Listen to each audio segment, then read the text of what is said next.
علیکم ناظرین، سچ express news کے ساتھ میں ہوں مومن حسین۔ شامل کرتے ہیں اس وقت کی خبریں۔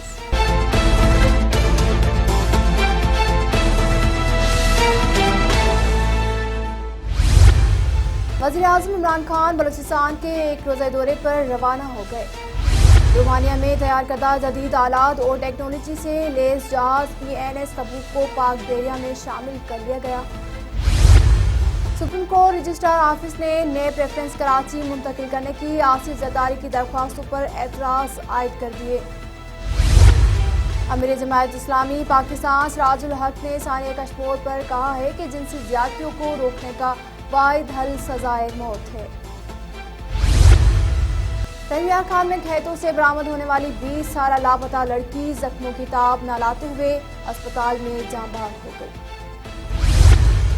سندھ حکومت نے کشمور زیادتی واقعے کے ملزم کو گرفتار کرنے والے پولیس اہلکار کے لیے اعلیٰ پولیس ایوارڈ کی سفارش کرانے اور ان کی بیٹی کے لیے 10 لاکھ روپے انعام کا اعلان کیا ہے۔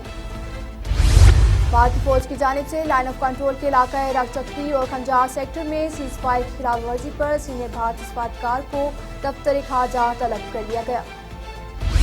پاکستان مسلم لیگ نون کے ترجمان مریم اورنگزیب نے گلگت بلتستان اسمبلی کے انتخابات میں مبینہ دھاندلی پر احتجاج کرتے ہوئے الیکشن کمیشن سے نوٹس لینے کا مطالبہ کر دیا۔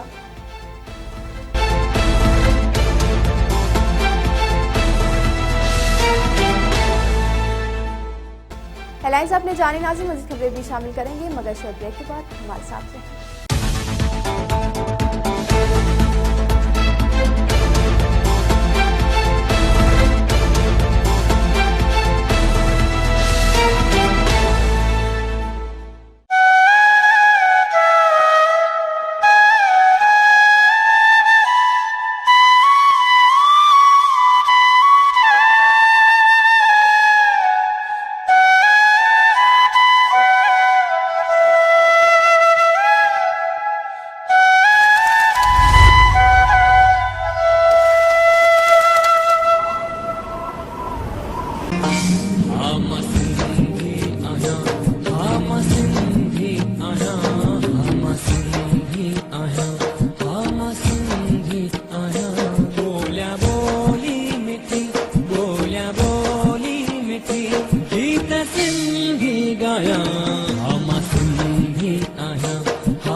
ویلکم بیک ناظرین، تفصیلات سے آپ کو آگاہ کریں۔ آپ کو بتائیں کہ آصف علی زرداری کی نیب ریفرنس کراچی منتقل کرنے کی درخواستوں پر اعتراض عائد کرتے ہوئے رجسٹرار آفس نے سابق صدر آصف زرداری کے خلاف نیب ریفرنس کو کراچی منتقل کرنے کی درخواستوں پر 4 اعتراض عائد کیے ہیں، جن کے مطابق آصف زرداری کے ریفرنس کراچی منتقل کرنے کی درخواستیں قابل سماعت نہیں۔ نیب اس معاملے پر سپریم کورٹ کے حکم کے تحت ریفرنس فائل کر چکا ہے۔ رجسٹرار آفس نے مزید کہا ہے کہ آصف زرداری کی ریفرنس اسلام آباد سے کراچی منتقل کرنے کی درخواستیں پہلے بھی مسترد کر دی جا چکی ہیں۔ سپریم کورٹ رولز کے تحت دوبارہ نظر ثانی درخواست دائر نہیں کر سکتی۔ سراج الحق نے ٹویٹ کرتے ہوئے کہا ہے کہ کشمور ثانی پر صدمے کی کیفیت ہے اور دل گرفتہ ہے۔ ایسے دلدوز اور شرمناک واقعات مسلسل ہو رہے ہیں جو ہمارے نظام حکومت و انصاف پر سوالیہ نشان ہیں۔ سراج الحق نے کہا کہ جماعت اسلامی نے ایسے مجرموں کے لیے زینب الرٹ بل میں سزائے موت تجویز کی تھی، لیکن اس کی مخالفت کی گئی، حالانکہ سزائے موت ہی اس جرم کو روکنے کا واحد حل ہے۔ واضح رہے کہ سندھ کے علاقے کشمور میں 4 سالہ بچی سے اجتماعی زیادتی کا لرزہ خیز واقعہ پیش آیا، جس نے ہر شہری کو لرزا کر رکھ دیا ہے۔ کراچی کے رہائشی تبسم بی بی کو نوکری کا جھانسا دے کر کشمور لے جایا گیا، جہاں پہلے اس کے ساتھ اور پھر اس کی 4 سالہ بیٹی کے ساتھ اجتماعی زیادتی کی گئی۔ معصوم بچی پر وحشیانہ اور بے رحمانہ تشدد کیا گیا تھا۔ اس کے پیٹ کی آنت بھی باہر نکل گئی تھی، اس کے دانت توڑ دیے گئے تھے، گلا دبایا گیا اور سر کے بال بھی کاٹ دیے گئے تھے۔ واقعے کے بعد ایک ملزم کو گرفتار کر لیا گیا ہے۔ رحمیار خان میں تھانہ ظاہر پیر قلعہ کے چاچڑا شریف میں گھر سے لاپتہ ہونے والی 20 سالہ لڑکی تشدد زدہ حالت میں کھیتوں سے برآمد کی گئی، जो एक रोज तक जेर इलाज रहने के बाद जख्मों की ताब न लाते हुए अस्पताल में जाँ भाग हो गई है। मुर्सा का कहना है कि बेटी को अगवा के बाद इज्तिमाई ज्यादती और तशद्दुद का निशाना बना गया। हमें वज़ीर आला से इंसाफ चाहिए। पुलिस का कहना है कि 3 अफराद के खिलाफ मुकदमा दर्ज कर लिया गया है। पोस्टमार्टम रिपोर्ट आने के बाद मजीद कार्रवाई अमल में लाई जाएगी। LOC पर सीज फायर की खिलाफ वर्जी। भारतीय सिफारतकार की दफ्तर खारजा तलबी लाइन ऑफ कंट्रोल की खिलाफ वर्जी पर सीनियर भारतीय सिफारतकार को दफ्तर खारजा तलब करके पाकिस्तान की जानिब से शदीद एहतजाज रिकॉर्ड कराया गया है। ख्याल है कि आज भारतीय फौज ने सीज फायर माहे की एक बार फिर खिलाफ वर्जी करते हुए रकचक्री और खंजास सेक्टर पर बिला इख्तियार फायरिंग की। भारतीय फौज ने आबादी को निशाना बनाया, जिसके बायस 2 ख्वातीन समेत 3 अफराद जख्मी हो गए। ISPR के मुताबिक भारतीय फौज की फायरिंग से एक शहरी शहीद भी हो गया। भारतीय फौज ने मार्टर गोलों और रॉकेट्स का इस्तेमाल किया। पाक फौज ने जवाबी कार्रवाई में भारतीय चौकियों को निशाना बनाया, जिससे दुश्मनों को भारी नुकसान उठाना पड़ा। इससे पहले वर्निजा PA सेक्टर पर मुकामी आबादी को निशाना बनाया गया था।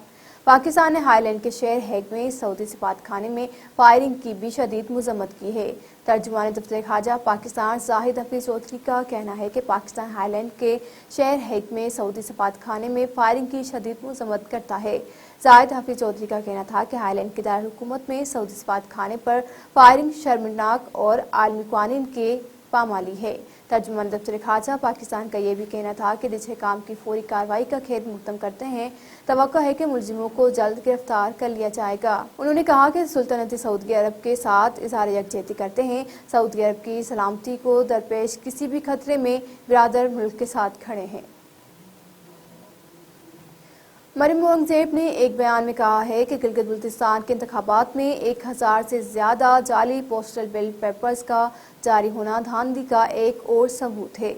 अगर गिलगित बल्तिस्तान में 15 नवंबर को वोट चोरी हुआ तो उसके नताइज बहुत खतरनाक होंगे। अलकायदा 2 से वोट चोरी का एक और नतीजा आ गया। सरकारी मुलाजमिन की तादाद 700 है, लेकिन 1791 पोस्टल बैलेट पेपर्स जारी कर दिए गए हैं। ये धांधली और वोट चोरी होती है। मरियम औरंगजेब का कहना था कि 5 उम्मीदवारों का मुश्तरका तौर पर इलेक्शन कमीशन जाना सबूत है कि किस तरह धांधली की अंधेर नगरी मचाई जा रही है। जाली हुकूमत की जाली पोस्टल के जरिए वोट चोरी पकड़ी गई। इन जाली पोस्टल बैलेट्स की बुनियाद पर कामयाबी के सर्वे जारी हो रहे थे। मरियम औरंगजेब ने मजीद कहा कि सरकारी मुलाजमीन से उनके हकूक छीनने वाली हुकूमत अब उनका वोट भी छीन रही है। पाकिस्तान के मफादात का तकाजा है कि गिलगित बल्तिस्तान में धांधली न की जाए। जाली कुरान कौमी मफादात को अपनी गंदी सियासत के भेंट न चढ़ाएं। गिलगित बल्तिस्तान इलेक्शन कमीशन फौरी धांधली रुकवाए और जिम्मेदारान के खिलाफ कार्रवाई की जाए। तफसीलात आपने जानी नाज़रीन। मज़ीद खबरों के लिए विजिट करें हमारी वेबसाइट www.सचexpressnews.com।